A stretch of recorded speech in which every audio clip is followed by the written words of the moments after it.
आप सभी को मेरा नमस्कार। आज आपके लिए लेकर आया हूं अकबर बीरबल की कहानी अकबर का साला। तो प्यारे श्रोताओं, अगर आप मेरे चैनल पर पहली बार आए हो तो वीडियो को लाइक और सब्सक्राइब जरूर कर दीजिए। तो चलिए वीडियो को शुरू करते हैं। वीडियो को लास्ट तक जरूर देखना।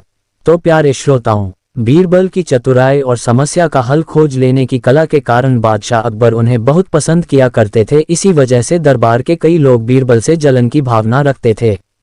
जलने वालों लोगों में से एक अकबर का साला भी था। वो हमेशा से ही बीरबल को पीछे कर उस खास स्थान और सम्मान को लेना चाहता था जो बीरबल को मिला हुआ था। बादशाह अकबर जानते थे कि बीरबल जैसा बुद्धिमान कोई और नहीं है। वो अपने साले को भी ये बात समझाने की कोशिश करते थे, मगर उनका साला हमेशा कहता कि वो भी बहुत बुद्धिमान है। इन सब बातों के कारण बादशाह अकबर समझ गए कि यह ऐसे नहीं मानेगा, इसे कोई कम देकर ही समझाना पड़ेगा।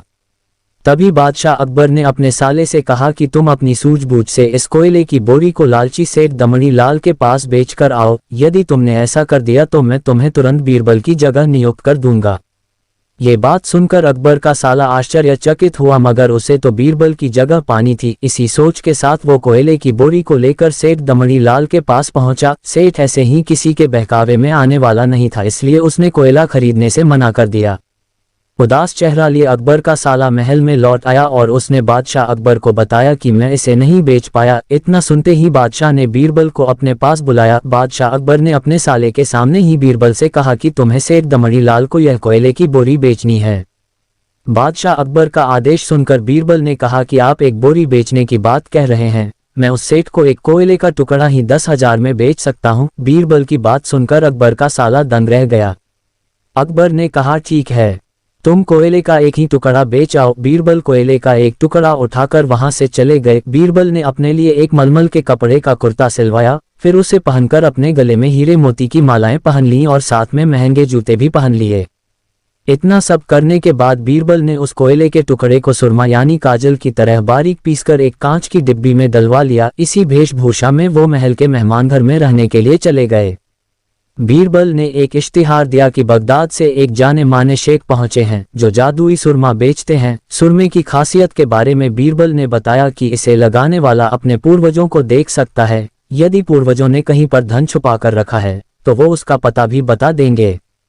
इस इश्तिहार के सामने आते ही पूरे नगर में बीरबल के शेख रूप और चमत्कारी सुरमे की बात की चर्चा होने लगी। सेठ दमड़ी लाल के पास भी यह खबर पहुंच गई। उसने सोचा कि मेरे पूर्वज ने जरूर कहीं न कहीं धन छुपा रखा होगा, मुझे अभी उस बगदाद वाले शेख से संपर्क करना चाहिए। इतना सोचकर सेठ दमड़ी लाल बगदाद के शेख बने बीरबल के पास पहुंचा। सेठ दमड़ी लाल ने शेख से कहा कि मुझे चमत्कारी सुरमे वाली डिब्बी चाहिए।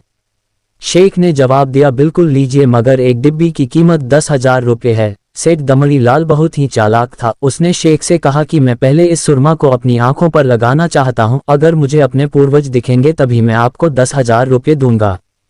शेख ने कहा ठीक है, आपको ऐसा करने की बिल्कुल इजाजत है। सुरमे की जांच के लिए आपको चौराहे पर चलना होगा। चमत्कार से भरे सुरमे का करिश्मा देखने के लिए वहां लोगों की भीड़ इकट्ठा हो गई। तब शेख लोगों से जोर जोर से कहने लगे कि इस चमत्कारी सुरमे को सेठ जी अपनी आंखों पर लगाएंगे। अगर सेठ दमड़ी लाल अपने माता पिता की असली औलाद हैं तो सुरमा लगाते ही इनके पूर्वज इनको नजर आ जाएंगे। अगर इनके पूर्वज नहीं दिखे तो इसका अर्थ ये होगा कि ये अपने माता पिता की औलाद नहीं हैं। असली औलाद ही इस सुरमा को लगाने पर अपने पूर्वज को देख पाते हैं। ये सारी बात बताने के बाद शेख ने सेठ के आंखों पर सुरमा लगा दिया और कहा कि अपनी आंखें बंद कर लीजिए। सेठ दमड़ी लाल ने अपनी आंखें बंद तो की, मगर उन्हें कोई दिखाई नहीं दिया। सेठ ने मन ही मन सोचा कि मैंने अगर यह कह दिया कि मुझे कोई नहीं दिखा तो भारी अपमान हो जाएगा। अपनी इज्जत को बचाए रखने के लिए सेठ दमड़ी लाल ने आंख खोली और कहा कि मैंने अपने पूर्वजों को देखा। इसके बाद गुस्से में लाल सेठ दमड़ी लाल ने शेख के हाथ में 10,000 रुपये थमा दिए। बीरबल खुश होकर महल चले गए। उन्होंने सारा किस्सा बादशाह अकबर को सुनाया कि कैसे उन्होंने एक कोयले के 10,000 रुपये में बेच दिया। बीरबल की बातें सुनकर बादशाह अकबर का साला मुंह बनाकर महल से चला गया। उसके बाद उसने कभी भी बीरबल की जगह लेने की बात बादशाह अकबर से नहीं की। तो श्रोताओं, इस कहानी से यह सीख मिलती है कि हमें किसी से ईर्ष्या का भाव नहीं रखना चाहिए।